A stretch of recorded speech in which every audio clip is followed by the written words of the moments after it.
uh, learning other languages will become a correlation.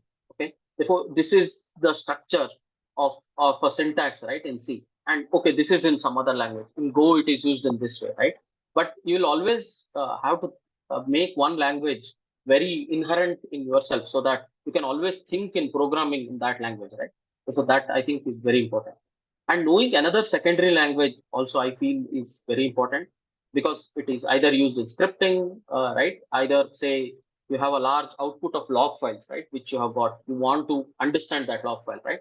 If you want to do it manually, it would take a lot of time before knowing there. The second thing is automating some day-to-day activity, right? In that way, or maybe what do you call it? Um, writing some automation scripts, right? Wherein which you can interact with embedded targets, execute some test cases, right? Repeatedly, all such things, right? Either Perl or Python. I think Perl is very old language now, but maybe Python is a good point to start if you have not started, right? To learn it and use it. Okay.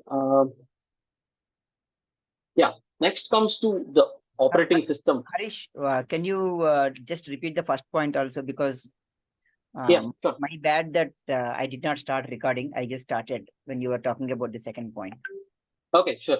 The first point was to know your basics, right? And to own, especially any programming language, or the way the different programming practices are there, right? To understand them, right? You have to really know the basics. And uh, as we go on getting more experience, right? We'll always go into a lot of details, a lot of nitty gritty of stuff, right?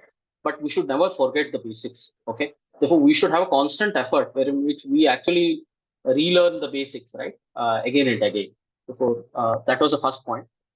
Now coming to the third point, right?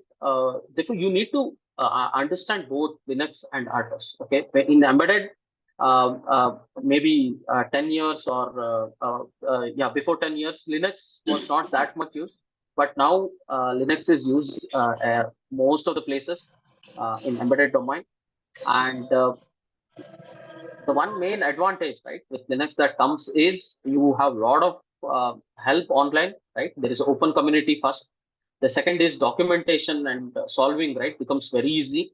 There are a lot of support for tool chain and other tools, right, which are openly available, right? Therefore, that is where actually Linux is AC. And if you write any application on Linux, right, it becomes automatically portable because Linux supports so many CPUs, so many architectures, right?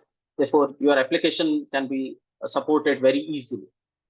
But having said that, again, right, there is a special place for RTOS, right? Therefore, say, for example, take example of free RTOS, right? You need to understand. Therefore, there are two parts of understanding, right? One is how do you use them, okay? Knowing the APIs or commands or interact, knowing to how to interact with Bash shell or so on, right? Or knowing the APIs. This is one part of it.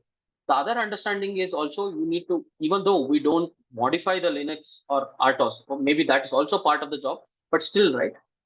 If you are not modifying also, you need to still go under the hood, look into the source code, understand a bit, right?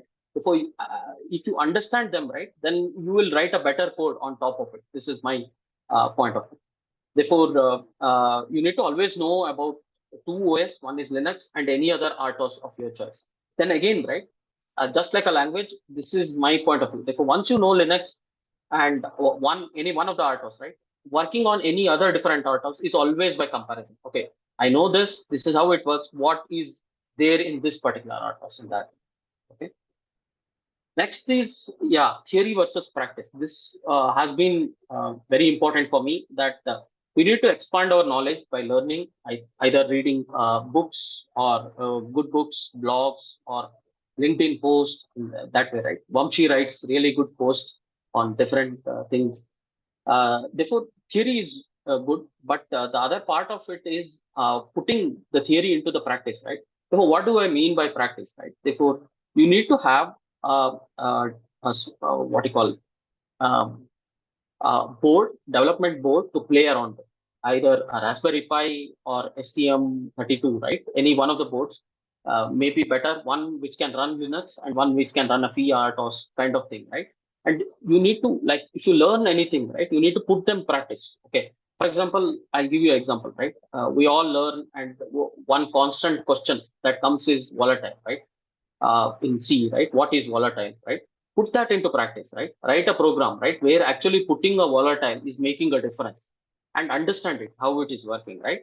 Just go and disassemble that part of C code and see what's happening under the hood in the assembly, right?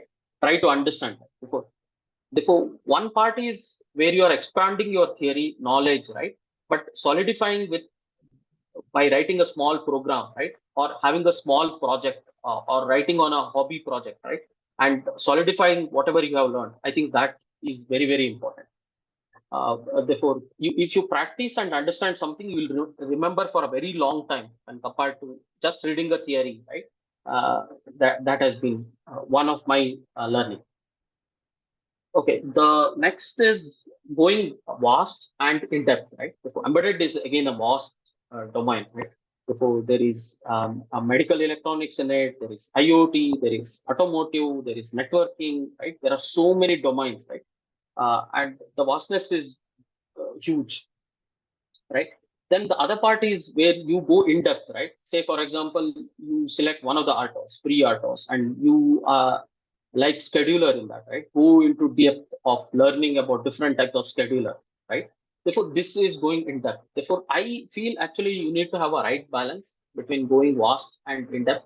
Therefore, you should what you call you should have the knowledge of vastness, but you should have the capability to go in depth.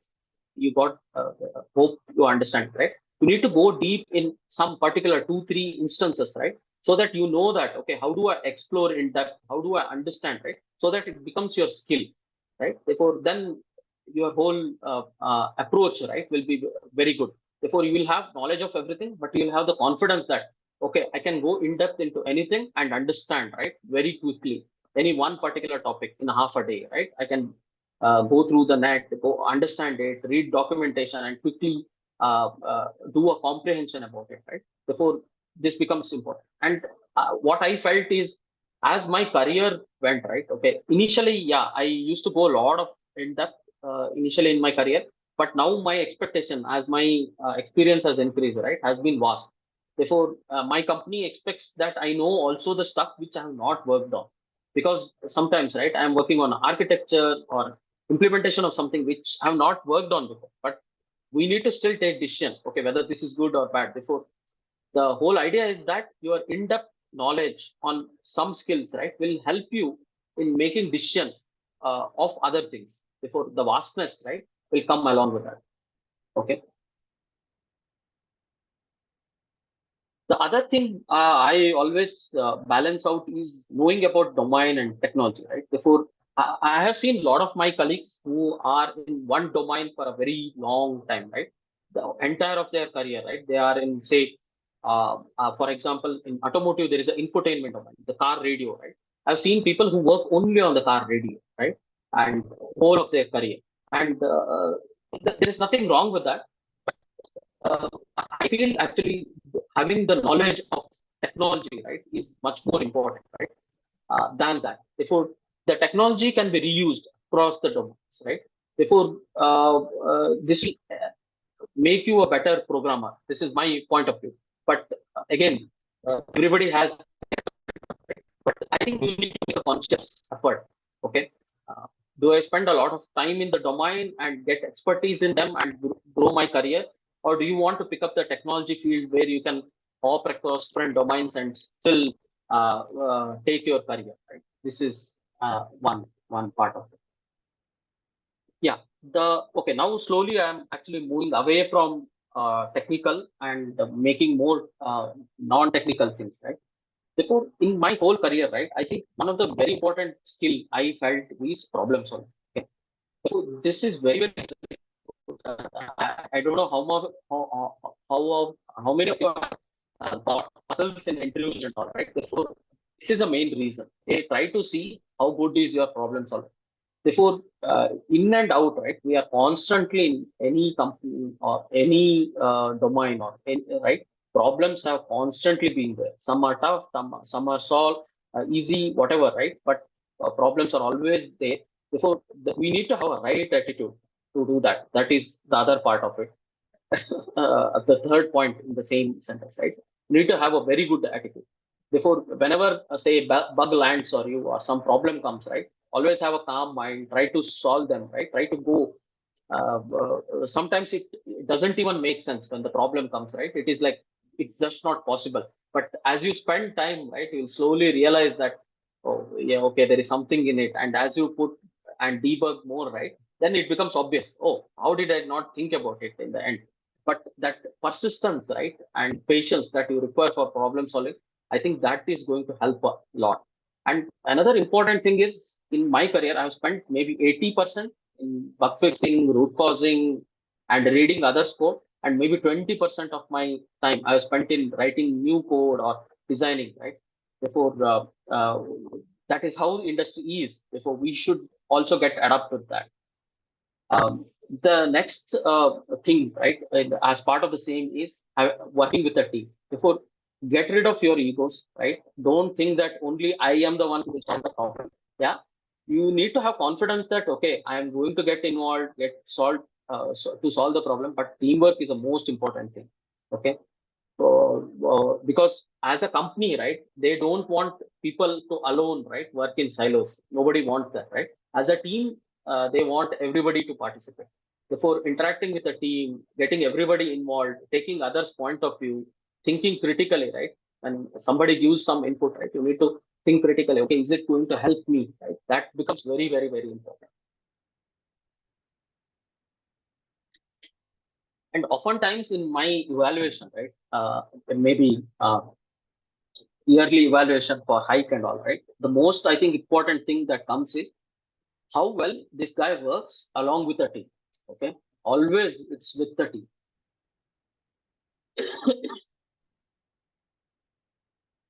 Next important thing is soft skills. Okay. Before, even though whatever we work is technical, we need to be good at technical, right? But soft skills are very, very important thing. Okay. Whether it will be written, right?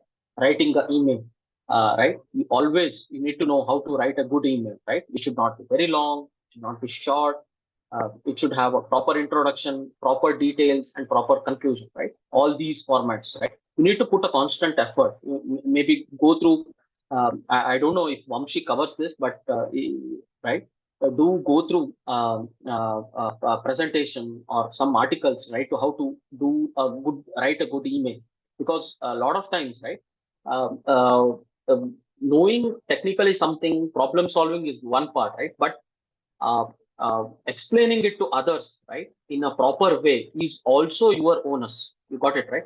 I have seen a lot of in my career, right? A lot of people who are technically very capable, but they lack in soft skills. Okay, they can't express themselves in a mail, right? Explaining, okay, why this particular code will not work in some situation, right? They are unable to do that, or they have a temper, right? They go to meeting room and suddenly talk in high rise, or uh, uh, uh, they are passionate. Nothing wrong with that, but what happens is nobody listens to what they are telling. They only remember that, oh, this guy had a raised voice, he had a temper, that's all. If all these things, right, having soft skills becomes very important. The other part is also the presentation, right? Like how do you present your ideas, right? Either in form of writing a document or say PPT, right? This is very, very important. I've a lot of my colleagues, right, I've seen that they don't like documentation, right? They don't like presenting at all, but actually that will harm you. Okay. In long run, because the very important thing is, you know something until others know what you know, right? When you present only they will come to know. All right, then only, therefore this becomes a very important thing. The other is speaking. Okay, public speaking, let it be public speaking or in a meeting, right? You need to develop that skill. Therefore, initially I used to be very, very shy. Okay, therefore I always used to have something in mind that okay, everybody knows better, I can't contribute something like that. Let me keep quiet. Okay, this used to be my constant attitude. Then I came to know that meetings are not for that. Meetings are to actually clarify things. If I don't know, I should admit that I don't know, so that somebody else will pitch in, or tell me where to read on, right? And as well as contributing ideas. There is nothing wrong with that, right? Therefore, this actually becomes very important. And also, when you are in a meeting or the spoken part of it, right, you should learn to not offend others and still present your idea. This is a very important thing I have learned. Okay, sometimes when we are overconfident or when we are very sure of knowing something, right, we'll come to know, hey, this will not work. It can't work in this way. We become a little harsh because our confidence is coming out, but the other person will take it very wrongly. Therefore, that becomes very, very important.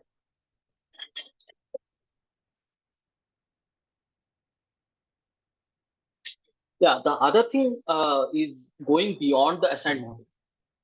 Okay, therefore, once you land in a team, right, generally you are assigned a module, you look into bugs, you look into design of those modules, right? Therefore, it is like the old Indian team, right? Under Azaruddin, it used to be always. I don't know how many of you watched during that time, but maybe me and Vamshi are old to still remember those days. But there was a constant thing, right, wherein which they used to pass the ball and show the hand to the next person in the boundary, right, to catch it.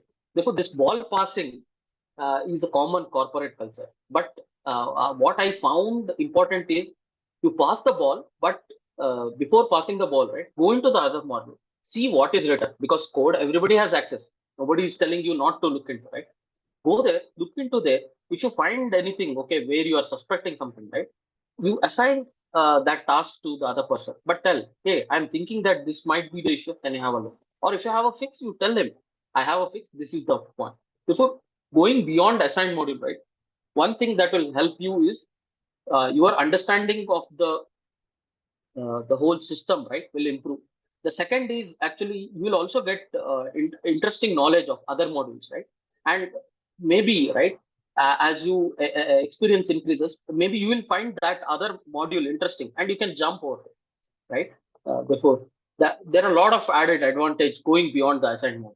But having said that, right, you should not just do work where you are just working on other modules and not doing your task.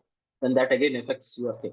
There is always a priority, but just working on what I am assigned to, right, in the long run will not help much.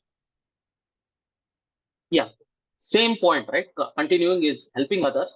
Therefore, this I think is very important.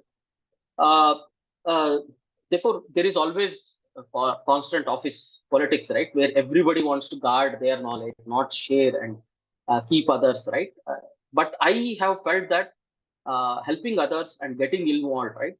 Okay, there are two parts of it, right? Okay, one is okay, you help someone, somebody else will not acknowledge, right, and will own that whole thing, and you are not recognized for the help. That will happen, but always, right, you see that what you have personally gained from it, right?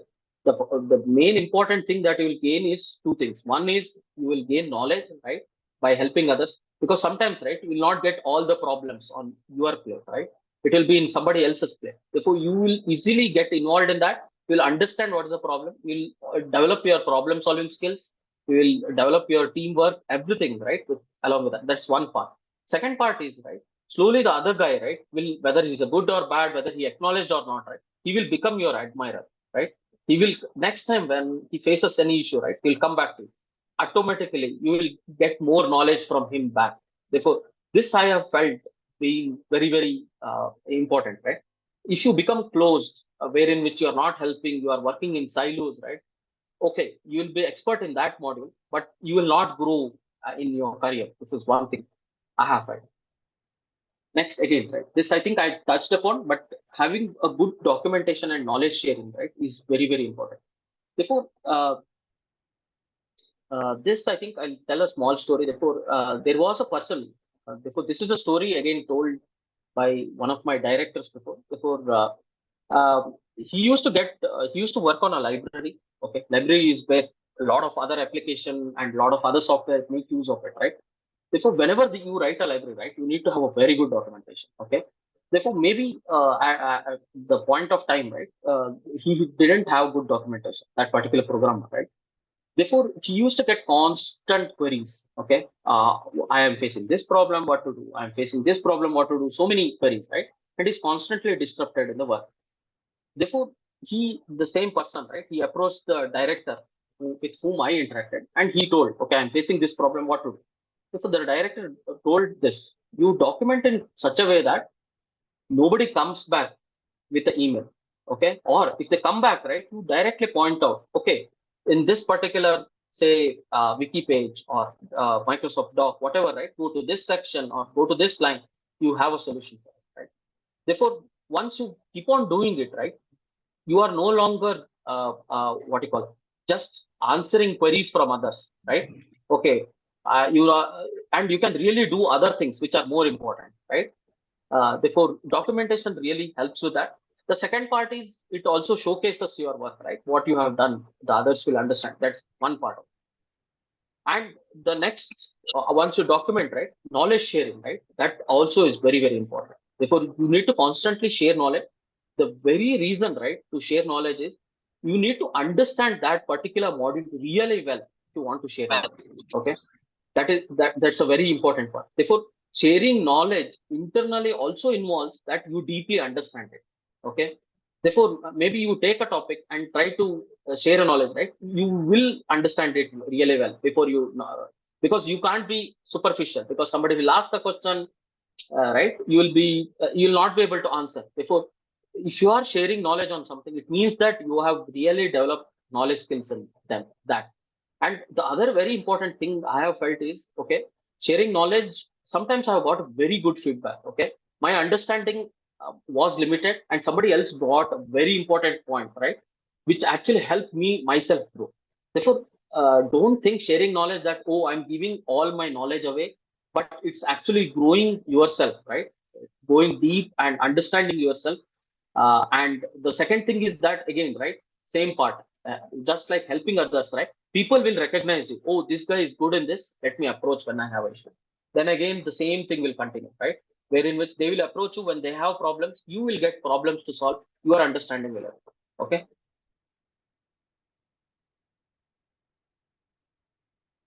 Yeah. Then this I talked about, but I think automating day-to-day tasks has been really helpful for me.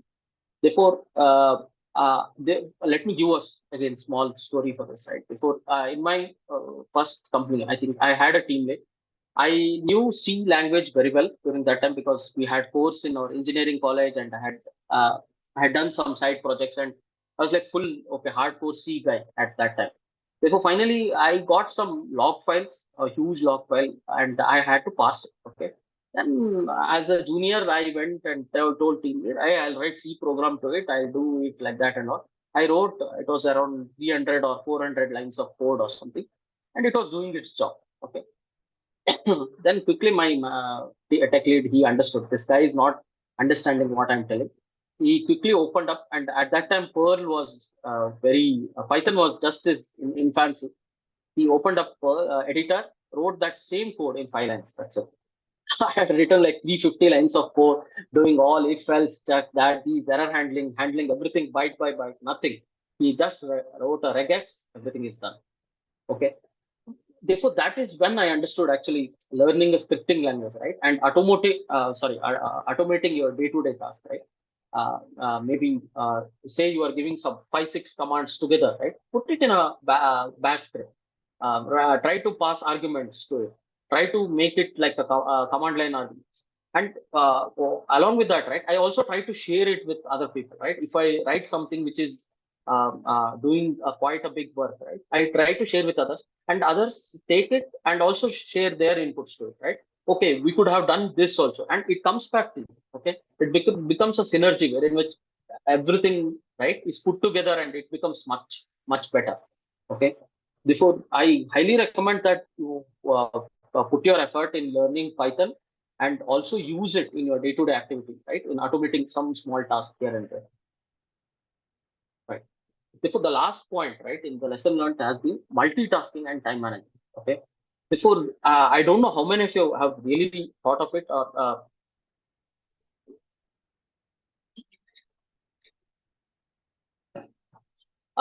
early in your career, right? We'll always think, okay, we are assigned a task. I am time boxing it. I'll only work on this, okay, for half a day or one day or till it completes, right? Then I will take another task. If team lead comes and asks me, we'll tell, no, no, no. I am working on this. You will, whatever is it, you will put it aside and do.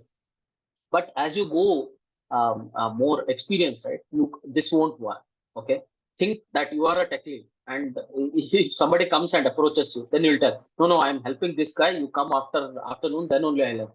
This won't work. You need to multitask. Okay, therefore, learn to do the multitasking.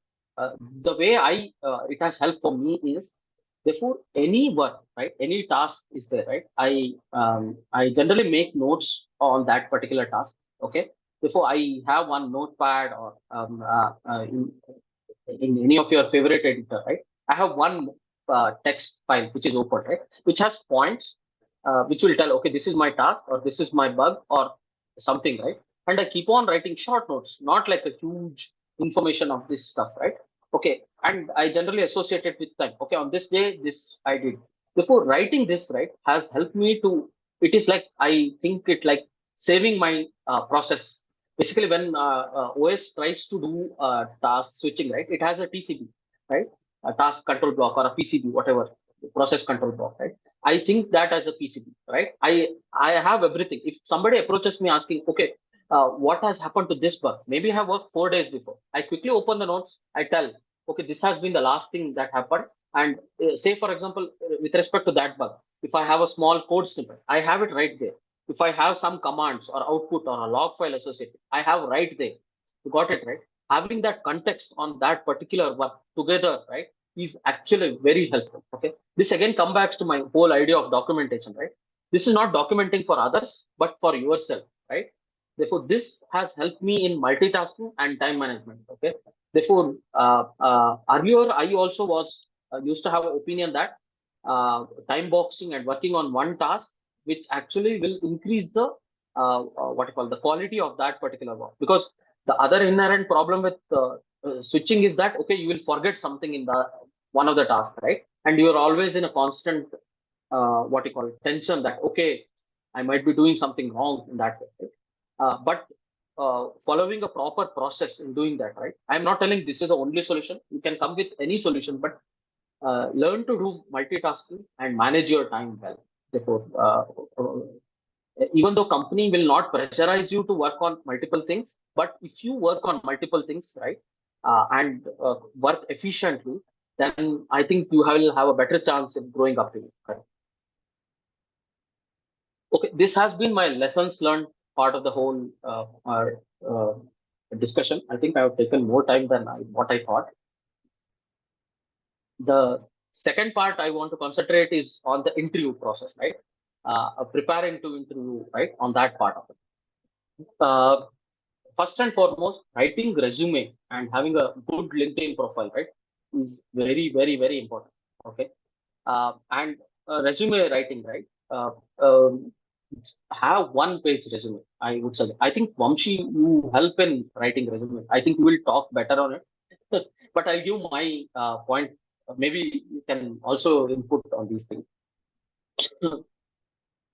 Therefore, I generally prefer one page resume. Therefore, I initially in my career, I used to, I had maybe 2 page. As experience grew, more pages kept on adding.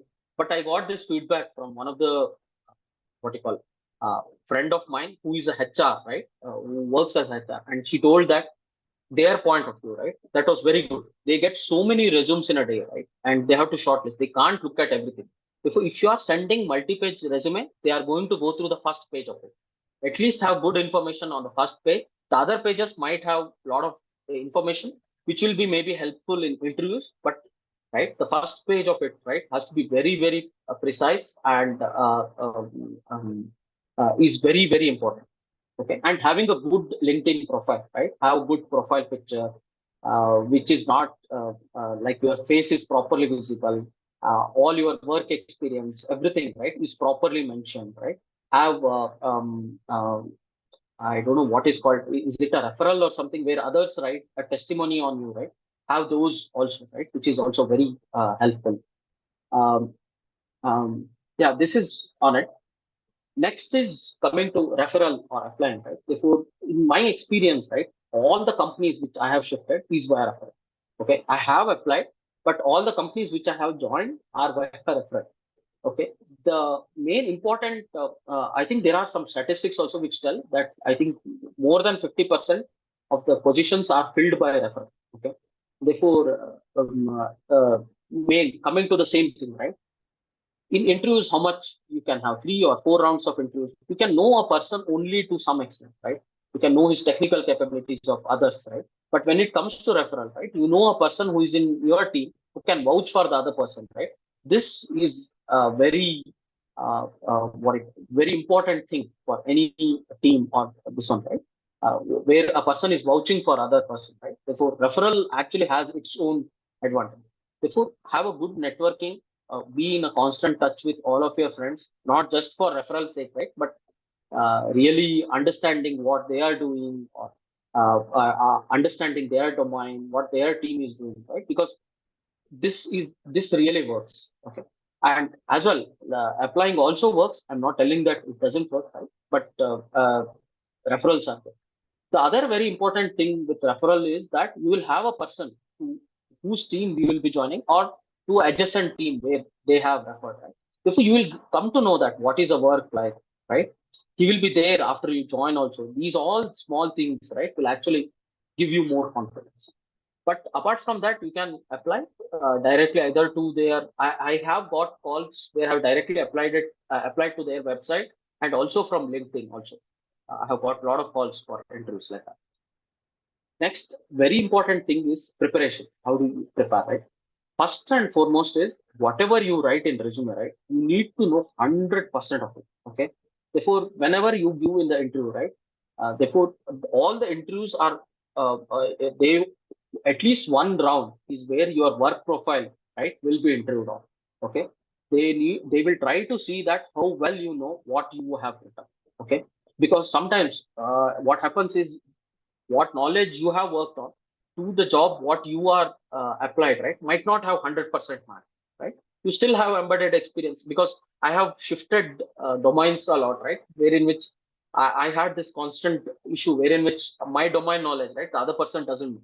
My project whatever I have worked, right, he doesn't know at all. But they will still ask questions, right? So that they will test you that you claim what you know, right, in your resume, how well you can explain that, right? That part they will explain. Therefore, make sure that you, if you're writing anything, nothing is inaccurate, and you don't give too much details on your project, right? Like internal project name, all those things you should not reveal. Apart from that, that you should know it really well, right? Like for example, if it is a project, you should know how write a general block diagram and explain it, right? Practice it well, because that is going to come.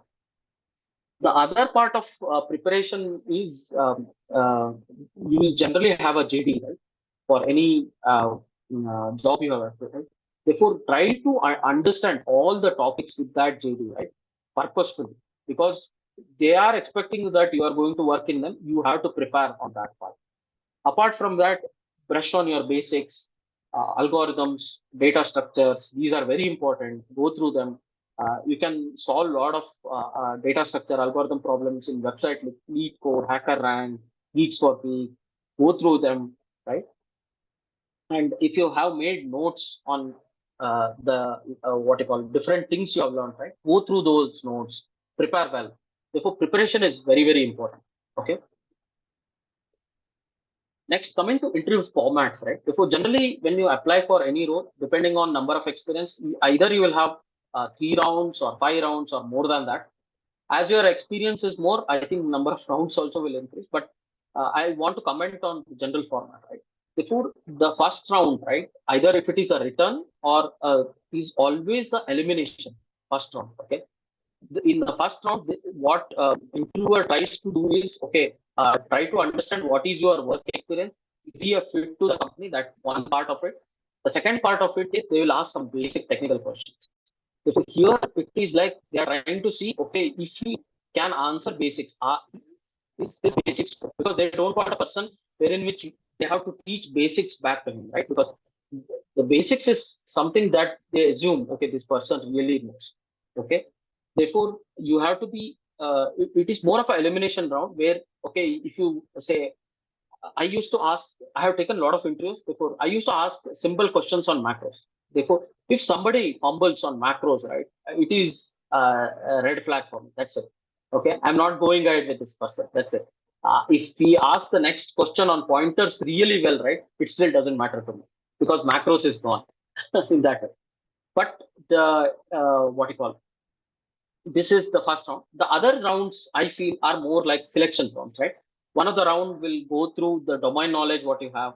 The next round might go through programming skills. Other round might go through how good are you at problem solving, right?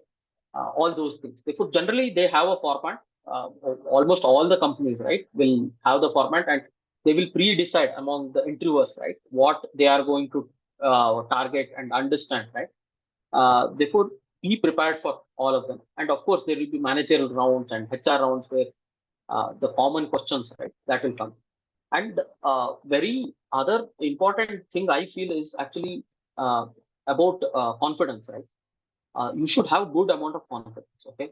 Now, not having confidence, right? You will fumble. You will have a lot of other like you will get tense, right? Now, to get rid of the only way actually you can become better at giving interviews is constantly giving. Okay, that fear of giving interviews, right, will go away.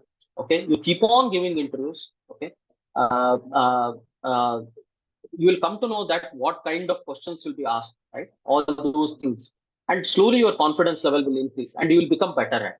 Okay, uh, therefore, this is about interview. And the other thing is actually um, what I felt is have a good attitude, right? Say, for example, you are asked some interviews, right? They will ask some standard questions. If you go and type, right, standard interview questions in Embedded C, right, the questions will be on that on those only. But what interviewer sees is how do you answer the question?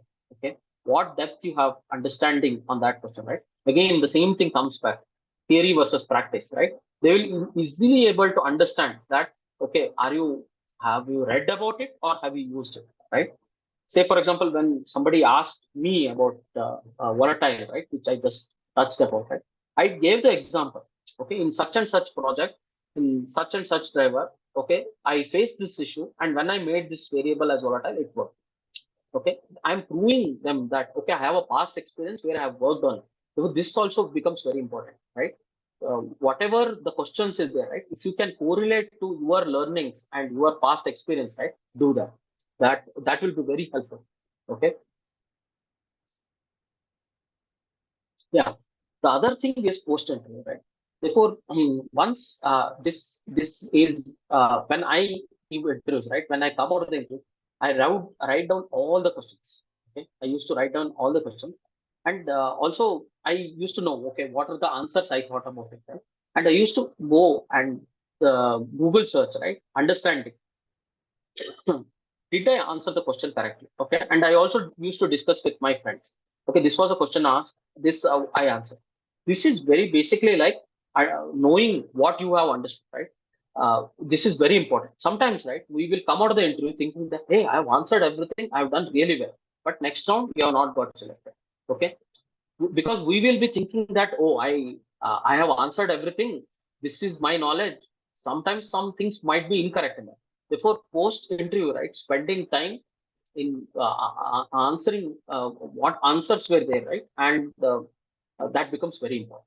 Okay, the other thing actually which I found very interesting was one of the questions. Okay, this very recently happened. Okay, in the interview I was asked a question. Okay, it was a very trick question in data structures. I was not able to answer. Okay, took I took a lot of different approaches, but I couldn't come at the solution which he had asked. Okay, then finally okay, interview happened and it got wrapped. Okay, and the next round, right, again I got a call that no, he wanted to take extended interview of the same thing, the same person, right? Maybe he was not convinced enough, or maybe on that day he couldn't judge me, right? He wanted to take the second. And what you know, in the second round, right, interview happened, he asked me the same question again. Okay, then I told him this was the question you asked in the before round, and I had already read about it, and I told that this is a solution. He was impressed. You know why? Because I when I don't know something, right, I went back and learned it. Okay, this is a very important quality which they also look into, right? He was like, okay, good, you went and learned about it, and he told me that that was a trick question. He was not expecting me to answer, but he wanted to see what are the different methods I would take. He told me that, but nevertheless, right, he was impressed by it. Therefore, post interview is very, very critical, right? Take it very objectively, not like, okay, I have done the interview, I don't want any stress, let me relax, it is done. Don't think in that way. Sometimes the real learning starts in the post interview, right? I have felt wherein which I was asked a question about graph in one of the interviews, right? Then I came to know, oh, I'm not well prepared in graph at all. I spent several days after that, right, learning about graphs, going through different questions in that, right? Before, that's a very important thing. That is where the next point is continuous learning, right? Before interviews are actually preparing you so that you can what you call prove yourself worthy in the 3 hours or 4 hours of different time slots you have, right? But it's a continuous learning, right? How do you answer those questions, right? How you learn different topics and do good in your job, right? In the same way, you have to spend time so that you can be interview ready always. Before that is the final point I want to. Before continuous learning is always there. Yeah, that is the end of my talk. Before any questions you have, you can ask me. If I have contact information, before you can follow me on LinkedIn. I also write some. I used to write very consistently earlier in this website harishnote.com. Some technical article, some non-technical and all. But I think off late by 1 year, I have not posted anything. But if you want, you can have a look. Yeah, any questions that you like to ask, Harish? We still have approximately 10 minutes time. You can unmute and you can ask. Maybe you can give a short introduction about you and you can ask.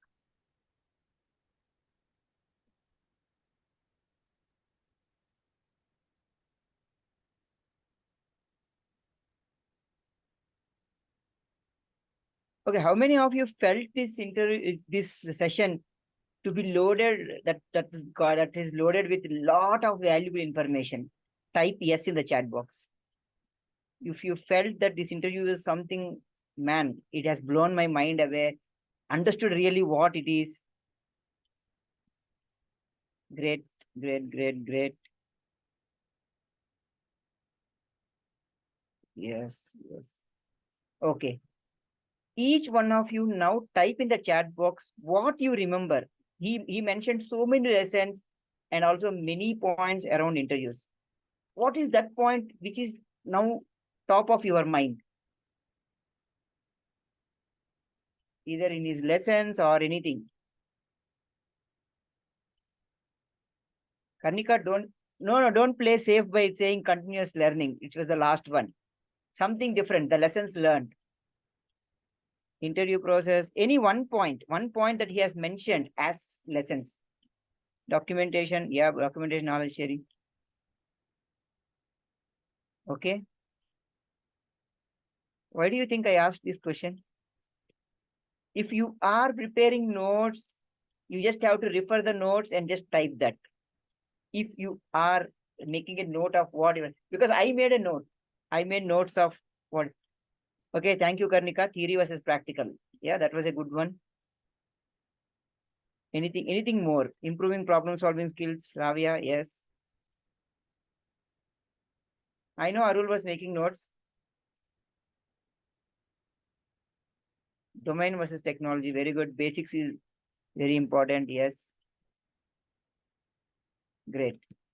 So any questions now in the topics that he has dealt from his lessons learned or also in interview process? You can add your understanding also, and let's make it interactive, right? If you have something to add on particular topic, right? How to hear it. I have a question. Does interview? Yeah, you can unmute and speak, Raghuram.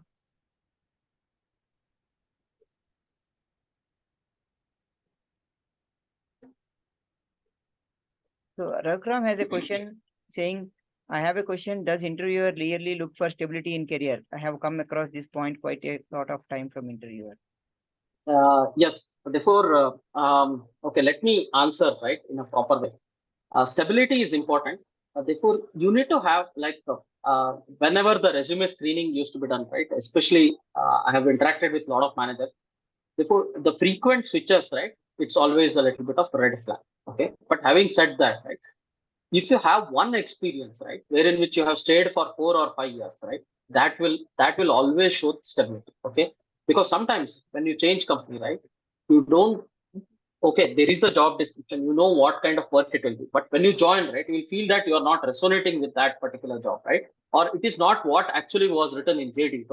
It is completely different. And you will feel it is okay to feel that that job is not good and you will switch within a year or after a year, right? That is okay.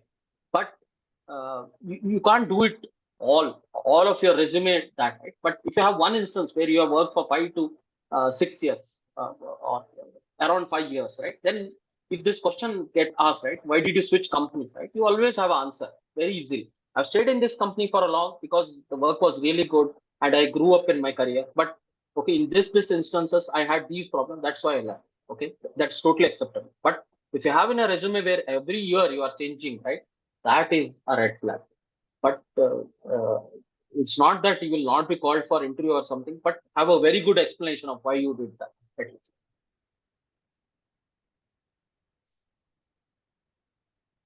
Any more questions? Kalyan was saying the way of presenting the problem, it will impact a lot in. Yes, that is true. Yeah, absolutely. I think maybe I didn't cover that, but the approach you take, right? I think that is the most important. They don't look for the right answer, interviewers. They see the approach, right? It's always an interaction.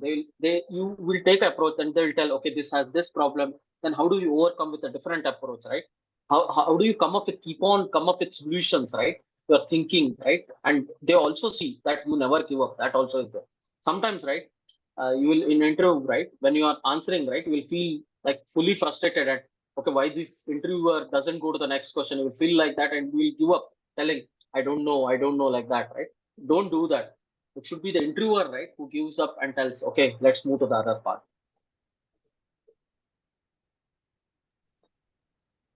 Okay, Rakram, you are unable to unmute. It's okay. I think your question got answered.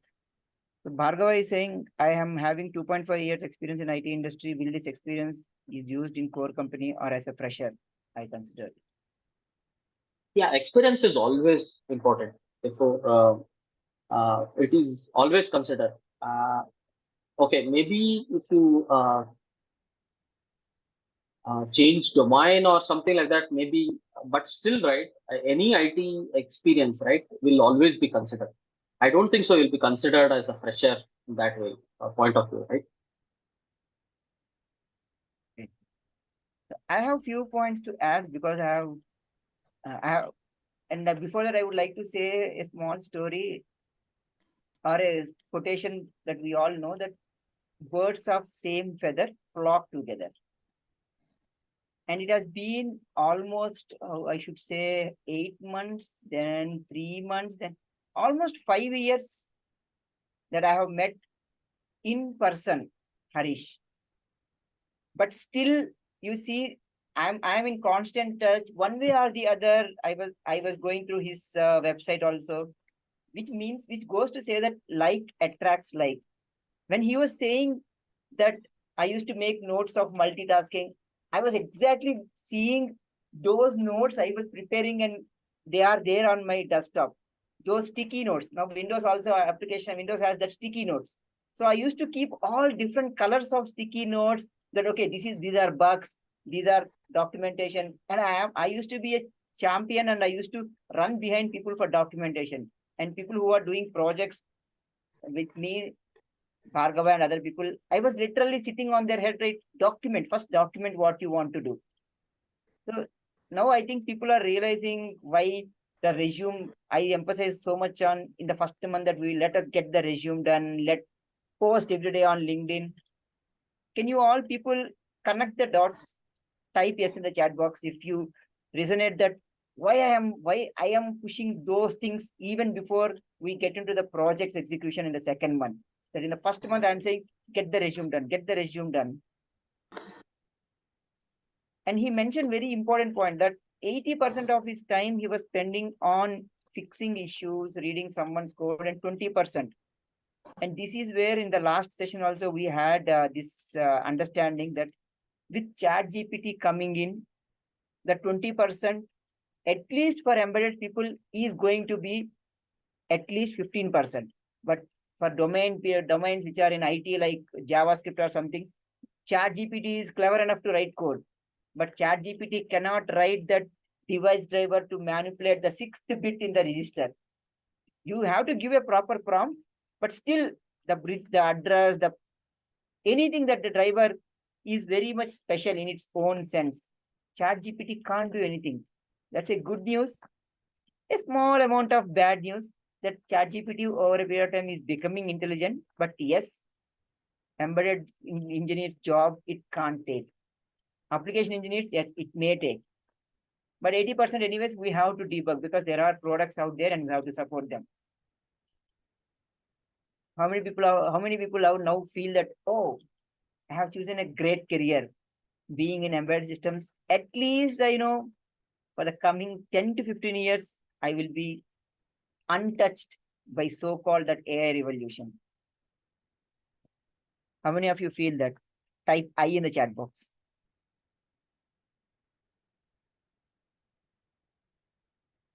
Great, great, great.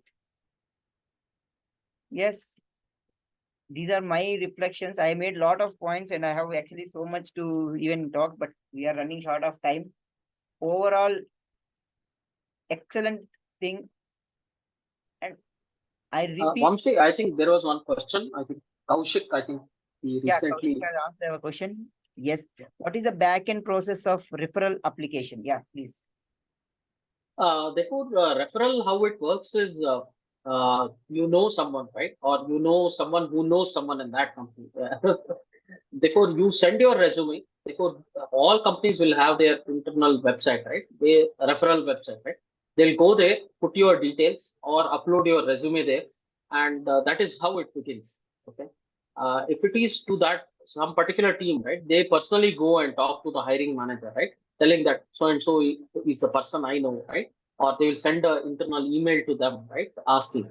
Therefore, this is how the back-end process of referral starts. But having said that, right, all the questions or the interview process, everything is the same to either external person or internal person. But when it comes to selection, right, if two-person are same, one is say referral and the other person is a non-referral, right?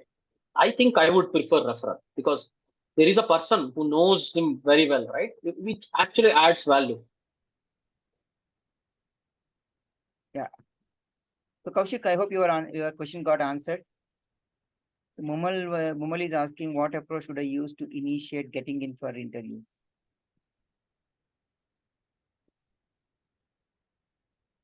I think some part of it I covered in the last slide before. I think get your resume first prepared, get your basics strong, right? Have a plan wherein which you know, okay, after 1 month I would have covered this and this and this. Then maybe go through this website like LeetCode and uh, HackerRank and Geeks for Geeks, right?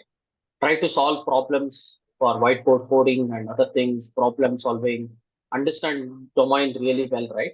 Or the things which you have mentioned in resume, right? Really well. That's how I would start about. So Hari, I have a question, Harish. How relevant are these data structures and algorithms for Oh, embedded engineers? they are still asked. It is not that they are not asked, but yeah, I agree. There is always a question based on embedded knowledge, right?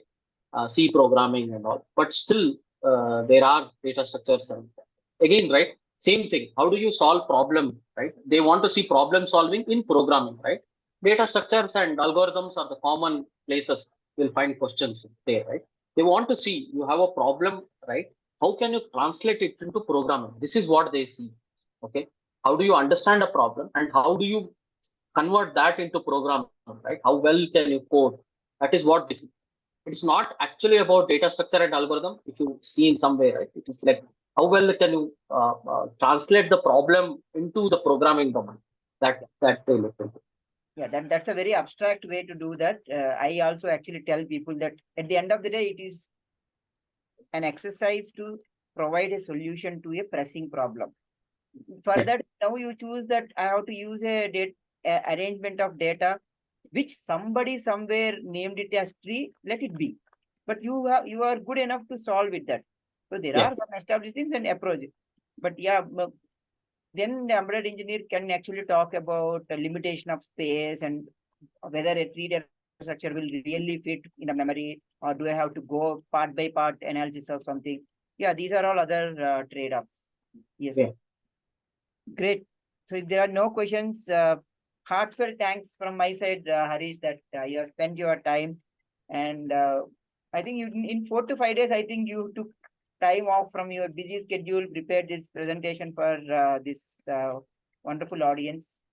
Thanks a lot. So before we sign off, why don't we all come in a gallery mode, and then so Harish, you can actually let us all come in a gallery mode so that we can have a nice photograph and people understand that okay, something good is happening.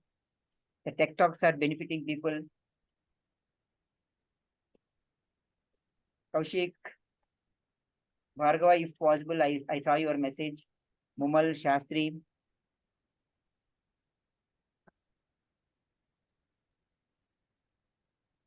Yeah. Hi, Kaushik.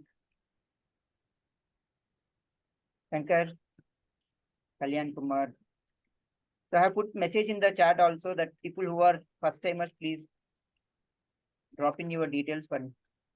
So Rakuram, can you come on camera?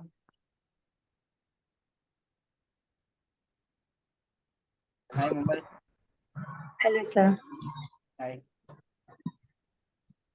So maybe all you remaining people should put pressure on people who are not coming on camera because the screenshot is not good. Look good. Not able to turn on camera. It's okay. Understood. Thanks for the information.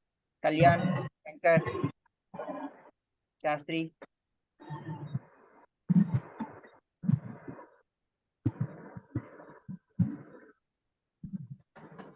Hi, Kalyan. Okay.